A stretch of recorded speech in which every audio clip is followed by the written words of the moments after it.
கோவை வேளாண் பல்கலைக்கழக பட்டமளிப்பு விழாவில் அமைச்சர் எம்.ஆர்.கே. பன்னீர்செல்வம் பங்கேற்கவில்லை. அதனை புறக்கணித்திருக்கிறார். ஏற்கனவே அவர் கடந்த ஆண்டும் இதேபோன்று அந்த பல்கலைக்கழகத்தில் நடந்த பட்டமளிப்பு விழாவை புறக்கணித்திருந்தார்.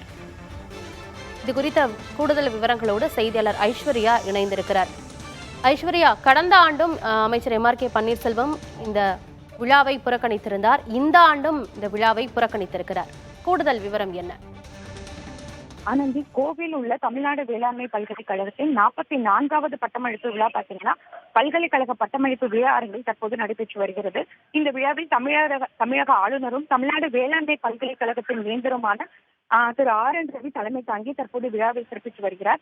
இதில் சிறப்பு விருந்தினராக பார்த்தீங்கன்னா மத்திய அரசின் பயிர் ரகங்கள் மற்றும் உழவர் உரிமைகள் பாதுகாப்பு ஆணையத்தின் தலைவர் திருலோச்சன் மகோபத் ராவும் கலந்து கொண்டு தற்போது இன்னும் சில நேரங்களில் சிறப்புரையாற்றுள்ளார். இந்த பட்டமளிப்பு விழாவில் பார்த்தீங்கன்னா மொத்தம் 9526 மாணவர்கள் இளம் அறிவியல், முதுநிலை பட்ட மேற்படிப்பு மற்றும் முனைவர் பிரிவில் பட்டப்பெறுகின்றனர்.